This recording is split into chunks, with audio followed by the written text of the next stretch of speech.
நம்ம இப்போ டோக்லா எப்படி செய்யறதுன்னு பார்க்கலாம். அந்த டோக்லா செய்யறதுக்கு நம்ம ஃபர்ஸ்ட் கடலை மாவு பேட்டர் வந்து ரெடி பண்ணணும்.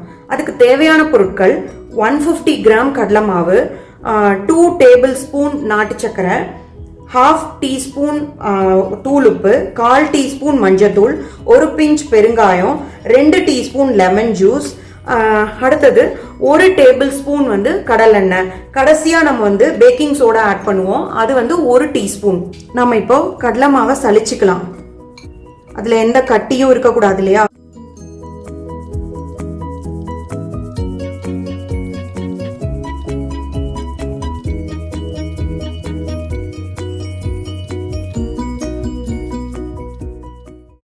இப்போ இது சலிச்சாச்சு. இது நம்ம சலிச்சாதான் நம்ம இதில் வந்து எந்த கட்டியும் இருக்காது. அப்புறம் வந்து நம்ம டோக்லா செஞ்சு முடிச்சோடனே அந்த டோக்லா பார்க்கறதுக்கு நல்ல ஃப்ளஃபியாக இருக்கும். இப்போ நான் 1 by 1 நம்ம ஆட் பண்ணிக்கலாம். சர்க்கரை, உப்பு, மஞ்சத்தூள், பெருங்காயத்தூள், இதெல்லாம் ஃபஸ்ட்டு இந்த ட்ரை ஐட்டம்லாம் ஆட் பண்ணிக்கலாம். ஆட் பண்ணிவிட்டு நல்லா மிக்ஸ் பண்ணிக்கலாம். மிக்ஸ் ஆயிடுச்சு. இப்போ நம்ம இந்த லெமன் ஜூஸ் 2 டீஸ்பூன் வச்சுருக்கோம் இல்லையா, அதை ஆட் பண்ணிவிட்டு ஒரு 1/2 கப் வந்து தண்ணி ஆட் பண்ணலாம். கொஞ்சம் கொஞ்சமாக ஆட் பண்ணலாம், அப்போ தான் நம்ம மிக்ஸ் பண்ணுறதுக்கு ஈஸியாக இருக்கும்.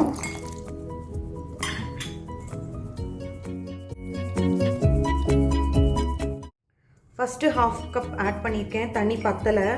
அடுத்த 1/2 கப்பில் கொஞ்சம் மட்டும் ஊற்றலாம். நல்லா மிக்ஸ் பண்ணணும், கெட்டியாக இருக்கு. இன்னும் கொஞ்சம் ஊற்றலாம்.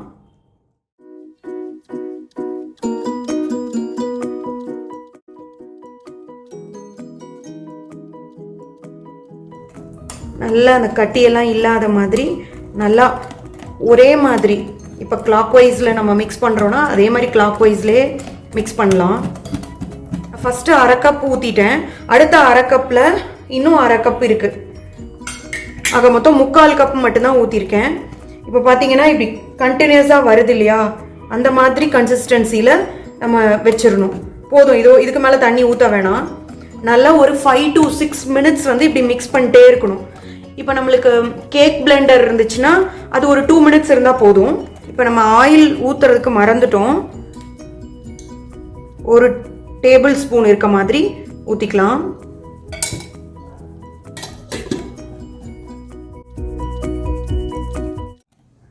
இந்த பேட்டர் வந்து இந்த மாதிரி இப்படி எடுத்து பார்த்தோன்னா இந்த மாதிரி ஃப்ளோயிங் கன்சிஸ்டன்சியில் இருக்கணும், ரிப்பன் கன்சிஸ்டன்சிக்கு வரக்கூடாது. இந்த மாதிரி ஸ்பீடாக நம்ம பண்ணிட்டே இருக்கணும் ஒரு 5 to 6 மினிட்ஸ்.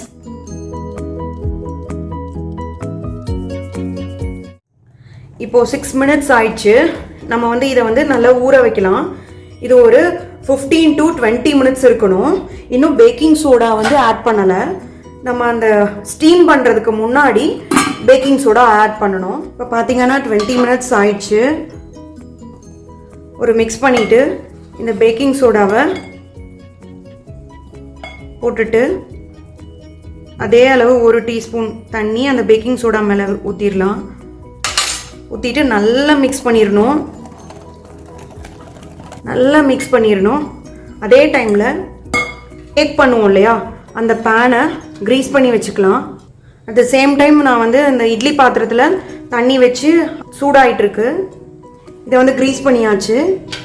இதை நல்லா மிக்ஸ் பண்ணிட்டு இன்னொரு தடவை அங்கே தண்ணி சூடாகிறதுக்குள்ளே இன்னொரு தடவை நல்லா மிக்ஸ் பண்ணிக்கலாம். இப்போ பார்த்தீங்கன்னா கொஞ்சம் திக்காக இருக்கு அப்படியே விட.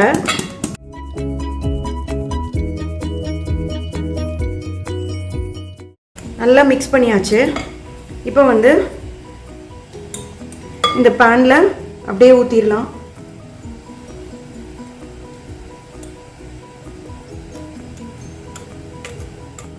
இப்போ இதில் ஊற்றியாச்சு. கொஞ்சம் இப்படி லைட்டாக இப்படி தட்டிடலாம். ஏன்னா அது ஏதாவது ஏருக்கு இது இருந்ததுன்னா சரியாகும். இட்லி பாத்திரம் வந்து தண்ணி ஹீட் ஆயிடுச்சு. அதில் இந்த பேனை வச்சுட்டு நம்ம க்ளோஸ் பண்ணிடலாம். ஒரு 20 மினிட்ஸ், 18 to 20 மினிட்ஸ் போதும்.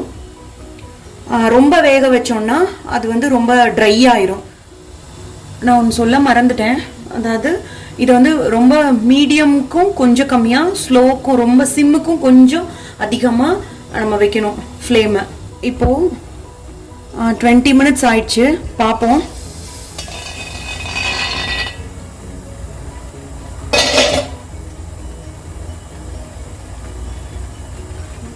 எதுவும் வரல, வெந்துருச்சு. அப்போ ஆஃப் பண்ணிடலாம். இப்போ இது வந்து ஆறட்டும்.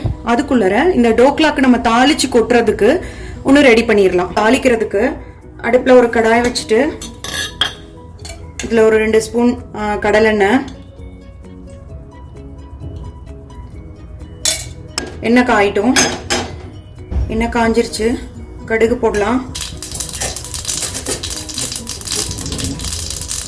கடுகு வெடிச்சிருச்சு, கருவேப்பிலை போட்டுடலாம். அதுலேயே பச்சை மிளகா 3 கட் பண்ணி வச்சுருக்கேன், அது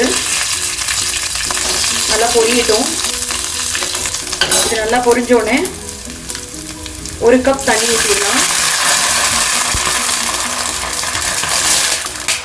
இது நல்லா கொதிக்கட்டும். இதுக்கு தேவையான கொஞ்சமாக உப்பு போட்டுக்கலாம். இது 1 or 2 மினிட்ஸ் கொதிக்கட்டும். உப்பு கரைஞ்சிருச்சு.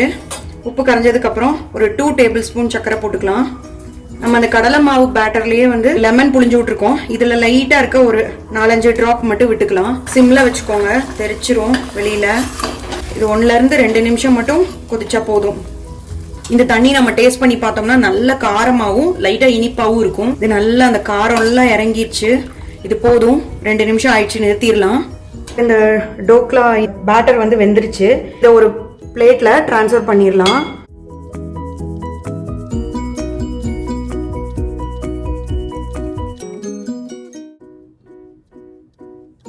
அப்படியே வந்துருச்சு.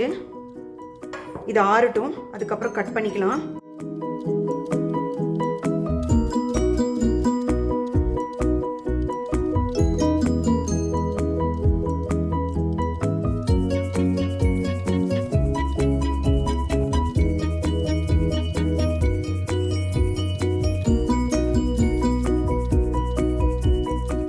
பாருங்க, நல்லா கேக் மாதிரி வந்திருக்கு. இது நல்லா இன்னும் சின்ன சின்ன பீஸா கட் பண்ணலாம்.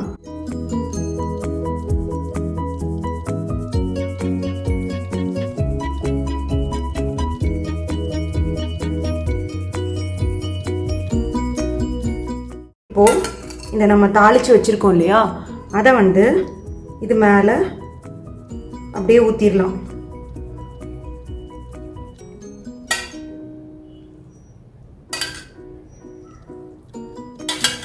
இதை ஊற்றிட்டு ஒரு 10 மினிட்ஸ் ரெஸ்ட்டில் இருக்கட்டும். அப்போ தான் இந்த டோக்லா எல்லாமே அந்த தண்ணியெல்லாம் அப்சர்வ் ஆகி நல்லா சாஃப்டாக ஸ்பாஞ்சியாக இருக்கும்.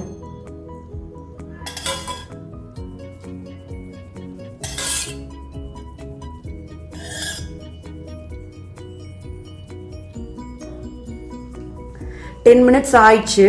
அந்த தாளிச்சதெல்லாம் ஊற்றினோன்னே பாருங்கள், இந்த நடுவில் தண்ணியெல்லாம் இல்லை, எல்லாமே அப்சர்வ் பண்ணிடுச்சு.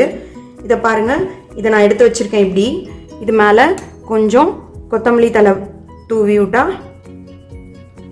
பார்க்க அழகாக இருக்கும். இப்போ இதுக்கு நம்ம தொட்டுக்கிறதுக்கு ஒரு சட்னி ரெடி பண்ணலாம். நம்மளுக்கு வந்து ஒரு உடனே சட்னி என்ன பண்ணலான்னா, சும்மா கொஞ்சமாக கொத்தமல்லி தழை, ஒரு பச்சை மிளகாய், ஏன்னா இதுலேயே மேலே அந்த தண்ணியில் காரம் இருந்துச்சு, ஒரு 1/2 இன்ச் இஞ்சி, 1 டீஸ்பூன் மாதிரி எலுமிச்சம்பழம் ஜூஸு, அதுக்கப்புறம் இதுக்கு தேவையான அளவு உப்பு. இதுக்கு இந்த சட்னிக்கு ஒரு திக்னஸ் கொடுக்கறதுக்காக இதுக்கு வந்து நான் ஒரு 2-3 பீஸ் இந்த டோக்லாவே நான் போட போகிறேன். ஒரு 4 பீஸ் சின்ன சின்னதாக இருந்துச்சு, சைடில் இருந்தது இல்லையா, அதெல்லாம் போட்டு இதை வந்து கொஞ்சம் தண்ணி ஊற்றிட்டு அரைச்சிட்டு வரலாம். இப்போ பார்த்தீங்கன்னா அந்த டோக்லா 2-3 போட்டனால இது வந்து நல்லா திக்காக கிடச்சிருக்கு. டோக்லாவுக்கு இந்த சட்னி வந்து கரெக்டான காம்பினேஷனாக இருக்கும். பாருங்க எவ்வளோ ஃப்ளஃபியாக ஜூஸியாக இருக்குது. இப்போ நம்ம கடையிலலாம் பார்த்தோன்னா நல்ல எல்லோ கலரில் இருக்கும், ஏன்னா அதில் வந்து ஒயிட் சர்க்கரை போட்டிருக்காங்க. இதில் நான் வந்து நாட்டு சர்க்கரை போட்டனால இந்த மாதிரி அந்த மஞ்சத்தூளும் வந்து ஆர்கானிக்ங்கிறனால அது நல்ல கலர் கொடுக்கல. அதனால அந்த கடலை மாவு கலரவே இந்த நாட்டு சர்க்கரை வந்து டாமினேட் பண்ணிடுச்சு, அதனால தான் ப்ரௌன் கலரில் இருக்குது.